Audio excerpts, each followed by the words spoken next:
Honor 9 didn't change much from past year's Honor 8, particularly in terms of design. Rather, it's a refinement over its predecessor. Hey, what is going on everyone, TechrAtz here, and today in this video I'll be talking all good and bad about this device and also be sharing my experience after using this for past 3 months. So without further delay, let's get right into the video.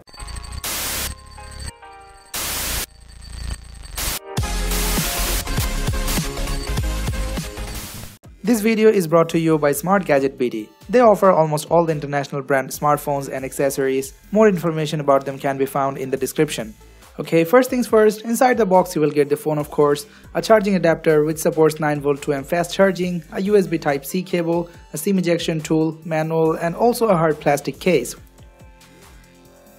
Honor 9 comes with very minor changes in terms of design. As I mentioned earlier, it's still a slippery glass sandwich with aluminium border like the last year's Honor 8, but there are some refinement. Like the fingerprint is now on the front, which I personally like, and the fingerprint sensor is very fast and accurate. As you can see, it unlocks the phone as soon as I rest my finger on it. And as the fingerprint sensor is moved to the front, the back of the device is very clean now, and it's also a bit curved on the edge, which makes the phone more comfortable and natural in the hand. Almost all the flagship phones are coming with glass-on-glass design these days, like the Samsung Galaxy S8, LG V30, and even the brand new iPhone X. But the Honor 9 is different from the rest. Its back glass has a distinct reflection, it's very eye-catching, which by the way also makes the job for us reviewers very difficult to shoot. It has the volume and power button on the right. On the left, you will get the hybrid slot where you can put either 2 SIM or a single SIM and a microSD card. On the top, there is a secondary microphone and an IR blaster, and on the bottom of the device, you will get a 3.5mm headphone jack, a USB Type-C port, and a single bottom firing speaker which gets quite loud but a bit hollow sounding. Back of the device is very clean, just having dual cameras along with dual tone LED flash and a laser to assist the autofocus. Up the front, an 8MP selfie camera, sensors, and the earpiece is there with an LED notification light followed by a 5.15-inch IPS Full HD display. And down here, 2 capacitive keys. The orientation of the back and recent keys can be replaced under settings, or you can use the home gesture to control the whole thing. Talking about the display, it's a 1080p IPS panel with a pixel density of 428 pixels per inch, covering 70% of the phone's body. Though it's an IPS panel, but the color pop like an AMOLED display. I mean really, the display produces richer and vibrant colors, especially with the EMUI's colorful icons. At a first glance, you may mistakenly think it's an AMOLED display. And even though the brightness gets up to 450 nits, which seems a bit less considering the price, but due to having LTPS technology, there is a tab inside the display setting which will help you to see even in direct sunlight. The touch latency is very minimal too, and it also has eye comfort option that reduces the blue color for better reading at night. Overall, I haven't found any bigger issue to complain about this display. Moving towards the camera, it has got dual Leica camera technology like the Huawei's other 2017 flagship, though you won't find Leica branding anywhere like the Huawei P10 or other Huawei devices, but still packs the same technology. One of the lens is 12MP RGB color sensor and the other one is a 20MP monochrome sensor, and both comes with f2.2 aperture. 20MP monochrome sensor captures black and white picture with more details, and the 12MP RGB sensor takes color photo. Both the camera captures image at the same time and combines them for more detailed photos. And it also provides 2x optical lossless zoom. During my testing, the camera gave me some really good result. Especially in good lighting condition, I was able to take some really good shots. As you can see, the pictures are a bit saturated but very well detailed and eye-pleasing. But in the darker situation, picture gets a bit grainy. Camera app also provides good control over photos and videos. By reducing the aperture slider, you can take portrait shots, but you have to learn to get a good result. Sliding from the right, you will have lots of shooting modes like pro photos and videos, HDR, slow motion, and many more. It also supports video recording up to 4K. Quality isn't extraordinary or something, neither is bad.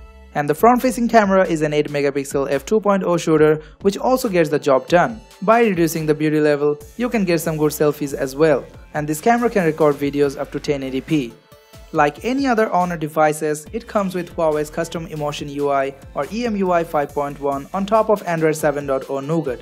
The UI is fully customized. Just like the other Chinese ROM, it comes out of the box having no app drawer, but at least you can change it inside the setting if you want to. Or you can use a third-party launcher like me.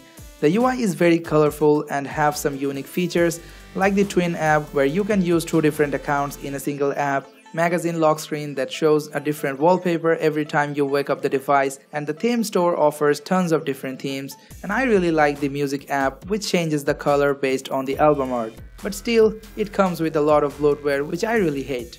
Honor 9 comes with Huawei's last year's flagship processor, Kirin 960 octa-core CPU, combined with Mali G71 MP8 GPU. The chip has already proved to be a solid performer. As you can see, it scores a respectable number on both AnTuTu benchmark and Geekbench 4.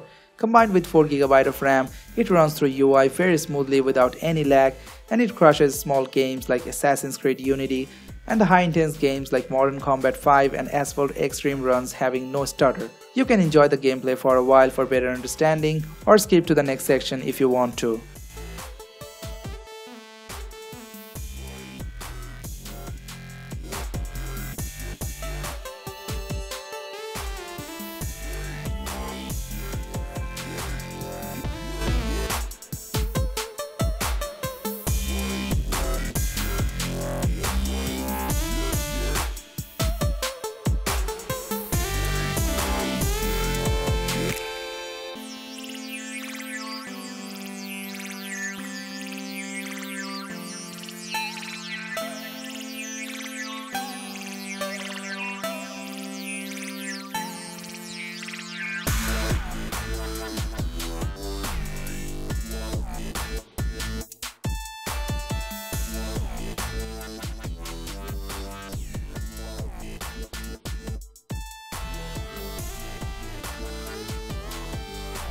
A 3200 mAh battery is powering this device. With moderate use, I have got around 6 to 7 hours of screen on time, which is quite impressive.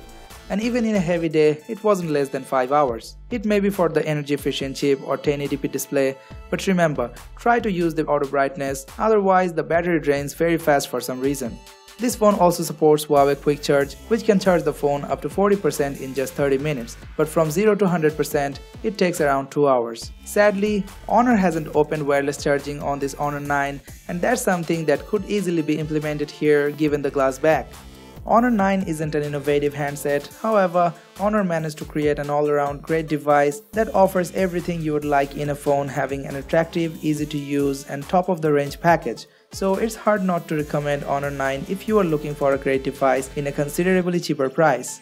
Well, that's about it. Hope you enjoyed this video. If you did, you know what to do. Smash that like button and also subscribe to this channel if you haven't yet. You can also let me know your thoughts about this video in the comment section. Thank you very much for watching. I'll see you in the next episode. Peace out.